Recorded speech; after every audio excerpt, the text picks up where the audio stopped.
Flight boss, bitch. You know, for sure. You're not listening to the mind of that Terry Smith. I'm the Archangel Uriel, and I'm here to carry out God duties and motherfucking responsibilities. And the Supreme Kai off of Dragon Ball Z, AFGT, whatever one you watch. Got a few questions for Dr. Fauci, or Dr. Fauci, or however you want to call him. So we ain't gonna utilize too many curse words. But for the most part, these are some questions that I think need to be answered that no one is in media are actually asking. So for the most part, let's jump right into it. This video ain't even gonna be that long. Question 1 is the question that's on the title. Why is a vaccine considered to be a solution in the first place? Let me repeat. Why is a vaccine the solution?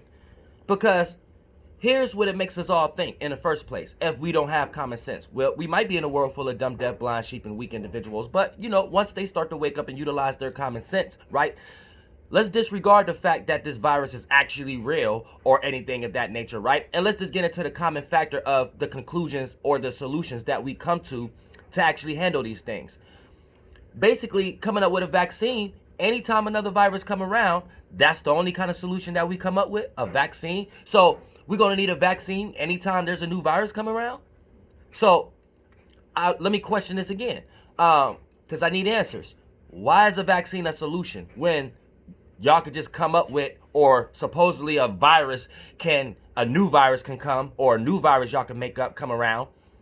You know what I'm saying? And then for the most part, it be in a situation where it's like, we need another vaccine. So we always need to shoot something in us. Now, question 2, how are we having a visible vaccine for an invisible virus? Let me repeat. How are we having a visible vaccine that y'all taking from quote unquote bat hormones or other extracurricular medical practices and things of that nature? How are y'all creating a visible substance, aka a vaccine, for something that have yet been discovered and have yet been seen to affect people on its own without someone having underlying health issues?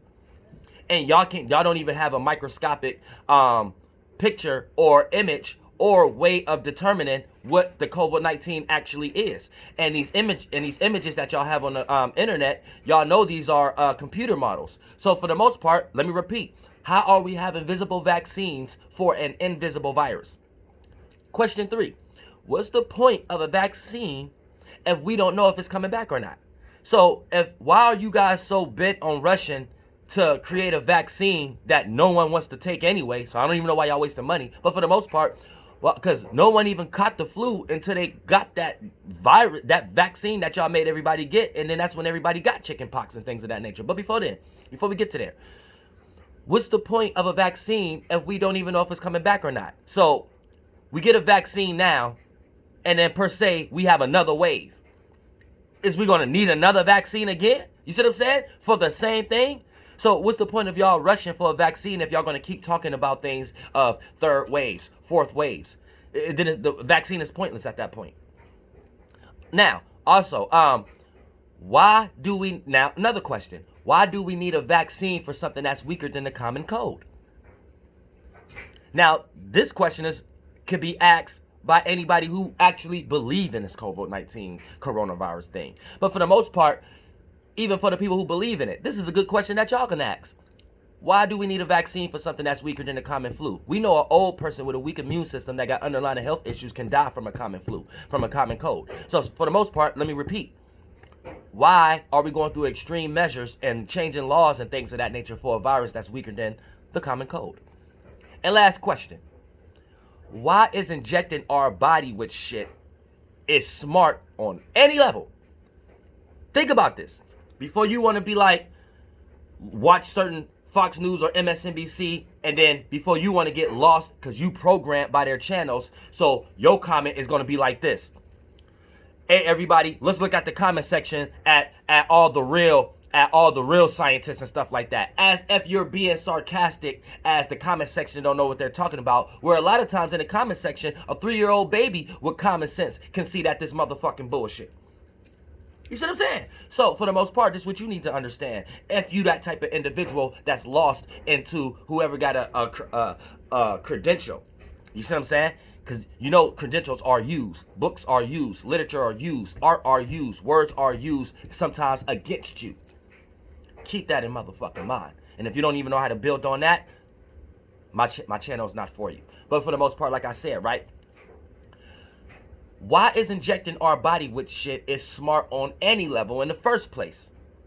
Why is injecting shit in our blood to prevent something is an alternative motive that so-called supposed to make sense because people with credentials like Dr. Fauci is up here saying that it makes sense. Just because a person been to school for 40 to 60 years doesn't necessarily mean whatever that they are explaining still makes sense. Otherwise, y'all wouldn't have all the hormone and body deficiations that you have right now. You see what I'm saying? So keep that in mind. Who words are you trusting? So let me repeat. Why is injecting our body with shit is smart on any level, even to prevent something? How the fuck is injecting shit in our blood the first thing to go to medically? Let me repeat. Even to prevent something. Why is injecting shit in our blood the first go-to thing to do as far as medically? And for y'all to push out this propaganda on the news as if this makes sense.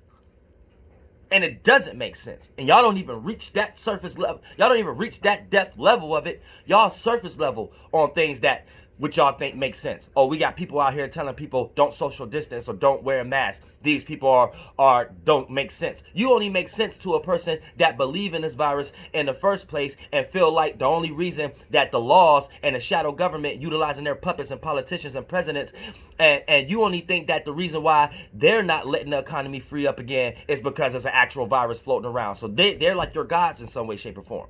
Even when y'all be saying things like, oh, this event get ready to happen. So basically whatever you worship is telling you that the shadow government can go ahead and do what they get ready to do. So you must know what the shadow government get ready to do, and you think that some imaginary thing that you be talking to told you what the shadow government get ready to do. So you come down here think you got a motherfucking prophecy or some shit like that, or some goddamn prediction. So you think that you get ready to know and tell everybody what the shadow government, aka spirits and bodies, humans, is getting ready to do. But we supposed to look at you like you spiritual and shit like that because you telling us what a group of other humans getting ready to do.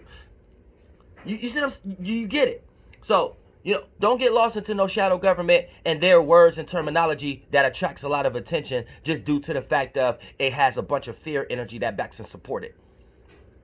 When you see words like world end, new shift, new awareness, new age. These are terminologies that they presented to y'all for y'all could be in that frequency vibration. And it don't matter how you react and respond to those energies. You're giving your thoughts and feelings, your energy conscious awareness to that energy vortex that they want you to put the value behind it. And motherfucker, it been motherfucker conjunctions for motherfucking ages. The motherfucker December 21st ain't the first motherfucker Saturn and Jupiter conjunction. And even if you go back on that day, ain't shit happened. You got worse shit happening on trines and motherfucker sextile alignments than motherfucker or square alignments than motherfucker a conjunction between Saturn and Jupiter. So don't allow them to take that motherfucking energy and do what the fuck that they want to do with it as far as utilizing some meanings and reasonings and our spirituality and what we got faith in and what we believe, aka Jupiter, and be able to ring us around the rosy and rock us to sleep based upon change it within our reality. So we have to look up at our faith and spirituality within reality, aka Saturn, very differently. That they then took a bulldozer and tore it down based upon how we react and respond. Oh, they think a meteor coming? Oh, they think the world getting ready to change? Oh, they think the world getting ready to end? Oh, okay, let's make sure we fulfill that and then bring a new politician coming. So y'all monkey ass keep talking about it ain't gonna be no more presidents. They're gonna do that too. Flight boss, bitch, goddamn air. Wake up and take your motherfucking power back and you be in that motherfucker position. And let these monkey ass motherfuckers sit somewhere and create tarot cards around your life. And you stop sitting somewhere doing that shit with they shit. Flight boss, bitch, I love y'all this motherfucker. You better believe it.